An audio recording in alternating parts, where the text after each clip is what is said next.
जय हिंद मेरे प्यारे दोस्तों, मैं अमित एक बार फिर से स्वागत करता हूं आपके अपने परिवार जय एग्जाम में। जैसे कि दोस्तों आज आपका न्यू टॉपिक स्टार्ट किया गया है। वो कौन सा टॉपिक है आपको ऊपर दिख रहा होगा, टाइम एंड वर्क का। कौन सा टॉपिक है आपका? टाइम एंड वर्क का। अब आप सोच रहे होंगे कि सर आपने अभी तक तो परसेंटेज चालू कर रखी थी, इसके बाद आप टाइम एंड वर्क कहाँ से ले आए? तो देखिएगा हर चैप्टर आपका सफिशिएंट है, आप कोई से भी चैप्टर पढ़ सकते हो। जैसे कि अब मैंने प्रॉफिट एंड लॉस करवाया, उसके बाद मैंने क्या करवाया, आपकी एसडीआर बुक से आपका परसेंटेज करवाया है। ठीक है, परसेंटेज करवाने के बाद मैंने सोचा कि टाइम एंड वर्क करा दूँ। इससे क्या होगा कि देखिए आपको क्या करना, बेसिक तो सीखते हुए चलना है। जैसे टाइम एंड वर्क में यहाँ बेसिक करा रही हूँ, ठीक है। इसी प्रकार से प्रॉफिट एंड लॉस मैंने बेसिक कराया, परसेंटेज बेसिक कराया। परसेंटेज बेसिक कराने के बाद मैंने तुरंत एसडीआर बुक चालू कर दिया। तो इसी प्रकार से जैसे एसडीआर का जो बुक खत्म होगा, चैप्टर खत्म होगा एसडीआर बुक का परसेंटेज का, उसके बाद हम क्या कर देंगे, प्रॉफिट एंड लॉस चालू कर देंगे। उसके बाद में प्रॉफिट एंड लॉस खत्म होगा तो मैंने डिस्काउंट पढ़ा दूंगा, तो डिस्काउंट हम चालू कर देंगे। इसी प्रकार से हम पहले बेसिक पढ़ेंगे। बेसिक पढ़ने के बाद आपको क्या करना है, फिर आगे बढ़ते रहना है और अपनी एसडीआर बुक तो है उसको भी सोल्व करते हुए चलेंगे। ठीक है, इसी प्रकार से अब देख लेते हैं हमारा कौन सा टॉपिक चल रहा है, टाइम एंड वर्क का।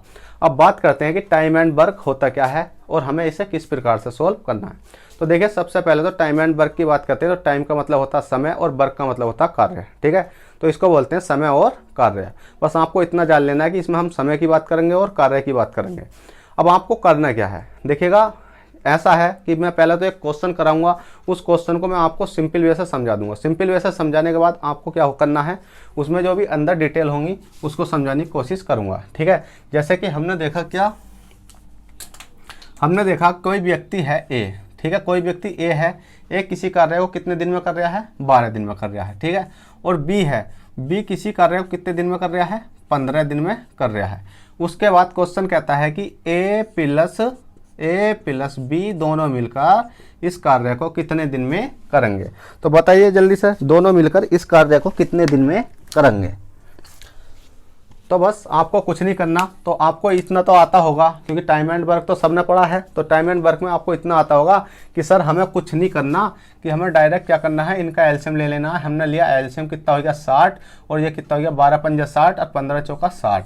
और हमें ए और बी का मान दे रखा है, तो हमने देखा टोटल है ये 60 है। और 60 में को अगर मल्टीप्लाई 5 और 4 कितने होते हैं, 9 की करेंगे तो कितना निकल का जाएगा। जब इसको काटेंगे 9 छंग कितना होता है, 54 होता है। ठीक है, 9 छंग 54 होता है। कितना बचा ऊपर आपका, ऊपर बचा 54, 6 बचा और नीचे आएगा 9। इसको भी हम काट लेते हैं क्योंकि अगर दोनों वैल्यू कट रही है तो इसको भी काट लेते हैं। हमने काटा 3 से 3 तिया 9 होता है, और वो 3 दूनी 6 होता है और 3 तिया 9 होता है। तो हमारा राइट आंसर आएगा 6 सही 2/3। बस आपने इतना करने के बाद आपने सोचा होगा राइट आंसर ये क्या आते हैं आपके निकल कर डेज आते हैं। ठीक है, डेज आते हैं। अब आपका ये राइट आंसर आएगा कि ए किसी कार्य को 12 दिन में कर सकता है, बी किसी कार्य को 15 दिन में कर सकता है। तो ए प्लस बी मिलकर दोनों इस कार्य को कितने दिन में करेंगे। तो इस प्रकार से जब आपका राइट आंसर आएगा, पर आपके मन में एक डाउट होगा कि सर हमें यह बताइए कि 5 कहाँ से आया और 4 कहाँ से आया और 60 कहाँ से आया। ठीक है, चलो ये बात तो आपने मानी कि ये संख्या आपकी, ये संख्या मतलब 5, 4, 60 आ चुकी हैं, पर हम इनको कहते क्या हैं। ठीक है, हम इनको बोलते क्या हैं और हमें इनको मालूम नहीं कि जैसे 5 है ये, चलो हमने माना 12 पंजे 60 होता है कि 5 आ गया है, और 15 चौका 60 होता है और 4 आ गया है, और ये 60 हमने एलसीएम ले लिया। ठीक है, तो एलसीएम हम किस प्रकार से ले सकते हैं और हम 5 को क्या बोल सकते हैं, 4 को क्या बोल सकते हैं, ये हम क्या करेंगे डिटेल वाइज पढ़ने की कोशिश करेंगे। तो देखिएगा आपको इतना मालूम हो चुका होगा और मैंने आपका राइट आंसर निकाल कर दिखा दिया। अब बात कर लेते हैं किस चीज़ की, कि हम 5 है ये। ठीक है, ये 5 है। देखिए इसको इधर ही रहने देता हूँ, मैं क्या लिख देता हूँ यहाँ 60। ठीक है, 60। और उसके बाद बात करते हैं हम कितने की, 5 और 4 की। कितने की, 5 और 5 कोमा, इसको मैं रफ कर देता हूँ कितना, 5,4 की। और फिर बात करेंगे हम कितने की, 12,15 की। अब 12 और 15 की बात करें तो देखिएगा इसका तो कोई रोल नहीं है, क्योंकि ये तो क्वेश्चन में दिया होता है कि ए किसी कार्य को 12 दिन में कर सकता है, बी किसी कार्य को 15 दिन में कर सकता है। तो देखिए ये तो हमारे क्वेश्चन में दिया हुआ होता है। अब बात कर लेते हैं 60। 60 क्या होता है ये। ठीक है, तो 60 होता है आपका क्या, एलसीएम। ठीक है, क्या होता है, एलसीएम। पर हम इसको एलसीएम नहीं बोलने के, क्यों नहीं बोल सकते एलसीएम। देखिए हमारा टाइम एंड वर्क के केस में ये एलसीएम नहीं होता, इसको बोलते हैं हम टोटल वर्क। क्या बोलते हैं हम इसको, टोटल वर्क। टोटल, देखिएगा टाइम एंड वर्क के केस में हम इसको 60 को जो निकलता हमारा एलसीएम, जिसको हम एलसीएम बोलते हैं, पर इसको एलसीएम नहीं बोल सकते, इसको बोलते हैं हम टोटल वर्क।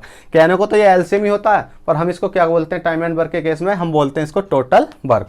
बस आपको इतना याद रखना है। उसके बाद बात आती है कि ये 5 क्या होता है और 4 क्या होता है। तो 5 और 4 होता है हमारा, क्या लिख लेता हूँ मैं, यहाँ लिख देता हूँ 5 और 4 को। ये है हमारा क्या होता है, यह है हमारा, ठीक है, ये हमारा क्या होता है, एक दिन का कार्य होता है। कितने दिन का कार्य होता है, एक दिन का कार्य होता है, ठीक है, एक दिन का कार्य होता है। पर हम कह सकते हैं कि इसे एक दिन के कार्य को हम बोल कह सकते हैं, ठीक है। हमें यह तो मालूम है कि 12 पंजे 60, मतलब कोई व्यक्ति किसी कार्य को 12 दिन में करता है और टोटल वर्क कितना 60 है, तो एक दिन में कितना करेगा, 5 करेगा, ठीक है। हमने कहा कि कोई व्यक्ति है कि 12 दिन में, ठीक है, 12 दिन में किसी कार्य को कर सकता है, किसी कार्य को कर सकता है।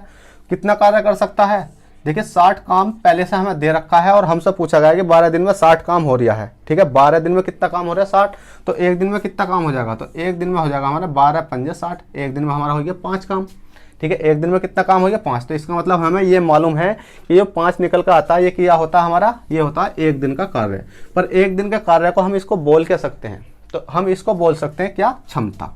एक इसे मतलब यहाँ लिखा मैंने, यह है हमारा एक दिन का कार्य होता है और इसे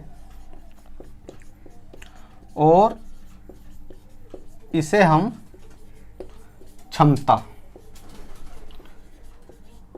क्षमता कहते हैं, ठीक है, कहते हैं। बस देखिए आपको इस प्रकार से लिखते हुए चलना, लिखना नहीं है, ये तो बस आपको समझाने की कोशिश कर रहा हूँ मैं। बस आपको क्वेश्चन बहुत आसानी से आपके क्वेश्चन बहुत आसानी से हो जाएंगे, क्योंकि अभी मैं इन चीज़ों को आपको समझा दूंगा। तो आपको ये भी मालूम होना चाहिए कि कौन सी चीज़ क्या है। तो मैंने बताया ये क्या है आपका एलसीएम, और ये क्या है आपकी क्षमता। क्षमता को क्या बोल सकते हैं हम, इफिशियंसी भी बोल सकते हैं, जिसको हम बोल सकते हैं EFFICIENCE, ठीक है, इफिशियंसी, ठीक है। क्या बोल सकते हैं हम इसको, इफिशियंसी भी बोल सकते हैं। अब बात कर लेते हैं कि सर आपने बताया कि कोई व्यक्ति एक दिन में 12 कार्य करता है, बी किसी कार्य को 15 दिन में करता है, तो हमारा 5 क्या निकल कर आया, इफिशियंसी। इफिशियंसी मतलब होती है हमारी क्या, क्षमता, ठीक है। इफिशियंसी बराबर क्या होती है हमारी क्षमता। और हमने देखा ये क्या हमारा एलसीएम और ये क्या हमारा टोटल वर्क। अब बात कर लेते हैं, इसमें क्वेश्चन में कुछ बचा तो नहीं। अब बात करते हैं कि सर हम एलसीएम किस प्रकार से निकालते हैं। तो छोटा सा पॉइंट है, एलसीएम को भी सीख लेते हैं, ये आपने नोट कर लिया होगा। देखिएगा एलसीएम को भी हम सीखेंगे बहुत ही आसानी से। अब हमने देखा कि हमारे पास है कितना 12 है और ये क्या है 15 है, पर हमें इसका एलसीएम नहीं पता चल रही कि सर हमें तो मालूम नहीं कि 12-15 का एलसीएम किस प्रकार से निकालते हैं। तो देखिए कक्षा 2, 3, 4, 5 जो भी क्लास में आप पढ़े होंगे, सबसे छोटी क्लासों में, उनमें आपको जब एलसीएम की बात आती थी तो इस प्रकार से निकालना सिखाते थे। किस प्रकार से, कि एक लाइन इस प्रकार से ड्रॉ करो और इस प्रकार से संख्या रख लो, उसके बाद सबसे छोटी संख्या से इसको काट के देखो, 2 छंग 12 और 15 नहीं जा रही है तो 15 का 15 ऐसे रहने दो, 2 से काटो 2 3 6, 15 नहीं जा रही है तो 15 ऐसे रहने दो। फिर इसी प्रकार से काटो, 2 नहीं कट रहा तो हमसे काटेंगे कौन सी संख्या से, जब 2 से दोनों संख्या नहीं कटी तो हमने काटा 3 से, तो 3 ही का ना 3 पंजे 15। अब देखिएगा किससे जाएगा, ये जाएगा आपका कौन सी संख्या से, तो ये जाएगा आपका 5 से, तो 1 का 1 आ जाएगा, 5 ही का ना 5 आ जाएगा। अब इसकी मल्टीप्लाई करेंगे, 5 × 15, 15 दूनी 30 और 30 दूनी कितने होते हैं 60। इन तीनों की मल्टीप्लाई करी, इन सब की मल्टीप्लाई करी तो हमारा निकल कर आया कितना 60। तो इसी प्रकार से हम एलसीएम निकाल सकते हैं 60। जैसे कि मैं एक एग्जाम्पल और लेकर दिखा सकता हूँ, पर आपको क्या करना है, एग्जाम में इस प्रकार से नहीं निकालना। ये तो मैं आपको सिखा रहा हूँ, जब आपको बड़ी संख्या आ जाए तो आप एलसीएम किस प्रकार से निकालोगे। जब आपको पता नहीं चलेगी हमें यह एलसीएम किस प्रकार से निकालना, तो आप इस प्रकार से निकाल सकते हो। अब इसके बाद जब आप इस प्रकार से नहीं निकाल सकते तो आपको मालूम होना चाहिए कि इन दोनों संख्याओं में ऐसी संख्या पढ़ो, जैसे कि 12 का पहाड़ा जब तक पढ़ो जब तक कि इन दोनों संख्याओं का मैच ना आ जाए। जैसे कि हमने देखा 12 है तो 12 पंजे कितने होते हैं 60 होते हैं, और 15 है 15 चौका कितने होते हैं 60 होते हैं। तो इसका मतलब हमने देखा कि 12 के पहाड़े में भी 60 आता है, 15 के पहाड़े में भी 60 आता है। तो जैसे कि हमने एक संख्या वो ले लेते हैं कितना 10, हमने 10 देखा। अब हमसे पूछा गया है कि इसका एलसीएम बताओ, कितना एलसीएम। अब इसका एलसीएम बताओ, तो इसका एलसीएम भी कितना हो जाएगा। हमने देखा 10 के पहाड़े में हमने कितना देखा, 10 60 भी होता है, 10 के पहाड़े में 60 आता, ठीक है, 12 के पहाड़े में 60 आता, ठीक है। मतलब इन तीनों के पहाड़े में एक ऐसी संख्या जो कि तीनों के पहाड़े में आती हो, जैसे कि इस 10 के पहाड़े में 60 आता, 12 के में भी आता, 15 के में भी आता है, ठीक है। तो आपको इस प्रकार से ये एलसीएम निकालना आना चाहिए। अगर आपको एलसीएम निकालने की अगर ज़्यादा ही प्रॉब्लम पड़ती है तो मेरी एलसीएम की एक वीडियो पड़ी है ऑलरेडी ही, एलसीएम के नाम से मतलब कहाँ, प्ले लिस्ट में, आप वहाँ से भी जाकर देख सकते हो। उसके बाद अगर हम बात करें किस चीज़ की, बताइए जल्दी से। अब बात कर लेते हैं कि सर क्या हमारे क्वेश्चन इतने ही ईजी आएंगे, ठीक है, क्या हमारे क्वेश्चन बिल्कुल सेम आएंगे कि ए बराबर हमें 12 दे दिया जाएगा, बी बराबर 15 दे दिया जाएगा और ए बी का मान पूछ लिया जाएगा। देखिएगा अभी ये आपका पहला क्वेश्चन है, इसके बाद आपको क्वेश्चन क्या बढ़ते हुए चलेंगे और आपको समझ में आते हुए चलेंगे। अब बात कर लेते हैं, एक छोटा सा और पॉइंट है, वो पॉइंट क्या है कि सर अगर हमें इफिशियंसी अलग निकालनी हो और टोटल वर्क अलग निकालना हो और हमें दिन अलग निकालने हो, तो इनके लिए आपने बोला था कि मैं क्या करवाऊंगा, सूत्र लिखाऊंगा। दिन का मतलब होता समय, ठीक है।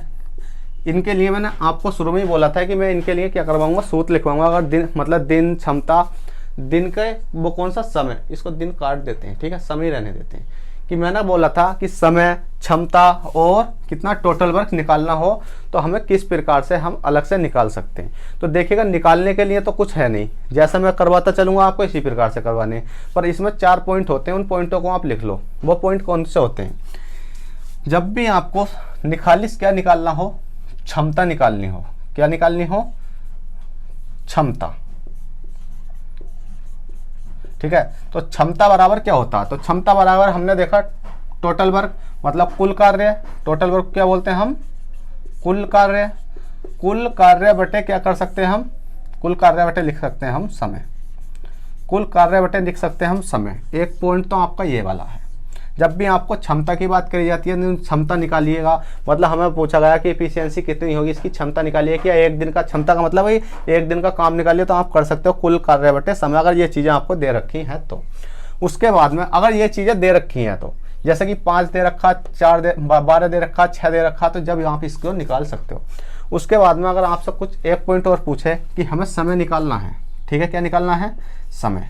तो समय निकालने के लिए आपको करना क्या होगा, ये आपने देखा कि क्या है ये क्षमता, तो मतलब कुल कार्य है, कुल कार्य, कुल कार्य बटे क्या हो जाएगा आपका, कुल कार्य बटे हो जाएगी आपकी क्षमता। कुल कार्य बटे हो जाएगी आपकी क्षमता। बस आपको 2 सूत्र हो गए हैं। और तीसरा सूत्र आता है कि कुल कार्य बराबर क्या होता है, ठीक है, मैं इधर लिख देता हूं, कुल कार्य बराबर, तो कुल कार्य बराबर हो जाता है आपका समय गुणा क्षमता। समय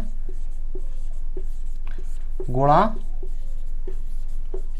क्षमता। कुल कार्य बराबर होगी आपकी कुल कार्य बटे, मतलब कुल कार्य बराबर निकल के आएगा आपका समय गुणा क्षमता। अब देखिए कुल कार्य बराबर समय गुणा क्षमता आ चुकी है।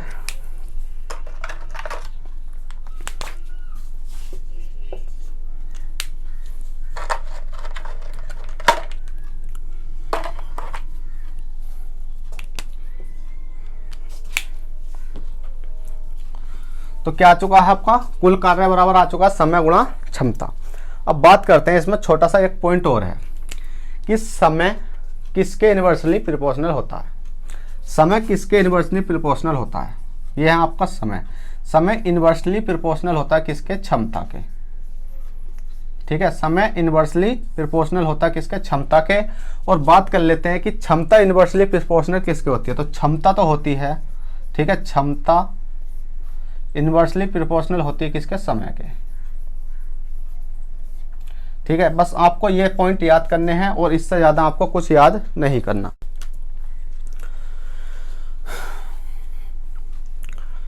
तो चलिएगा, आपने इतना समझ लिया होगा, ठीक है। इतना समझने के बाद अब हम क्वेश्चन की ओर चलते हैं कि क्वेश्चन देख लेते हैं कि क्वेश्चन किस प्रकार से हमें सॉल्व करने होंगे, ठीक है। अभी हम सिर्फ एक ही क्वेश्चन की बात करेंगे, उसके बाद में जब हम नया टॉपिक स्टार्ट करेंगे तो उसमें हम बिल्कुल, ये तो आपको क्या था, बेसिक था, बेसिक के बाद हम क्या करेंगे, अगले क्वेश्चनों पे अच्छे से तैयारी करेंगे कि किस प्रकार से हमें क्वेश्चन आते हैं।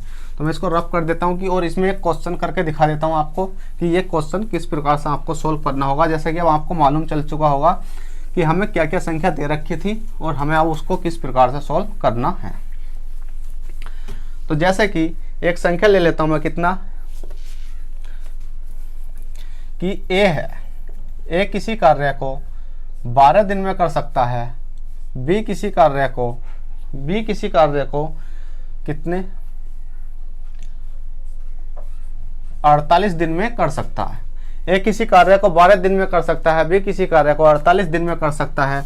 तो बताइए ए प्लस के बी बराबर क्वेश्चन मार्क, मतलब ए प्लस बी दोनों मिलकर इस कार्य को कितने दिन में करेंगे। तो कुछ नहीं करना, सबसे पहले तो आपको क्या बताया था मैंने, एलसीएम लेना बताया था। एलसीएम लोगे तो कितना हो जाएगा, आपने देखा 12 क्या 48 के 48 के पहाड़े में आता, 12 12 12 24 12 36 12 चौक 48। हमने देखा कि 4 बार ये जाएगा तो मतलब 48 हमारा एलसीएम आ जाएगा। और 48 ही का ना 48 12 12 12 दूनी 24 12 36 12 चौक 48। ठीक है, ये गया आपका 4 बार। इसके बाद हमने क्या देखा कि ए प्लस बी का मान निकालने के लिए हमने देखा कि ए प्लस के बी निकालने के लिए हमने देखा 48 टोटल वर्क है। ये क्या आएगा आपका, ये आएगा आपका टोटल वर्क। ये क्या होती है आपकी इफिशियंसी, और ये क्या होता है आपका समय। ठीक है, सब चीज़ मैंने लिखवा दी है। उसके बाद हमने देखा टोटल वर्क कितना है, 48 है। 48 में 4 और 1 5 की मल्टीप्लाई करेंगे तो कितना निकल कर जाएगा। हमने देखा कि ए प्लस के बी निकालने के लिए इसको लिखने की कोई ज़रूरत नहीं है। ठीक है, बस आप इसको सोल्व करना है और आपको आंसर आ जाएगा। हमने देखा 5 है, 5 अट्ठे 40, 5 नम कितने होते हैं आपके, 5 नम 45, 45 46 47 48। ठीक है, 48 मतलब 3 बचा, वो 3/5 9 सही 3/5 आपका राइट आंसर आ चुका है। जल्दी से नोट कीजिए, बस इस क्वेश्चन में कुछ नहीं था। अब देखेगा हम इस क्लास को यहीं समाप्त करते हैं और आगे हम क्या करेंगे। ठीक है, आपको एक क्वेश्चन और दे देता हूं कि जो आपको होमवर्क से करके लाना है। ठीक है, और आपको क्या करना है, उसका आंसर कमेंट बॉक्स में देना है। ठीक है, जैसे कि आपने देखा ए बराबर किसी कार्य को कितने दिन में कर रहा है, 12 दिन में मान लेते हैं और दूसरे को कर देते हैं 36 दिन में। तो बताइएगा दोनों ए प्लस के बी मिलकर इस कार्य को कितने दिन में करेंगे।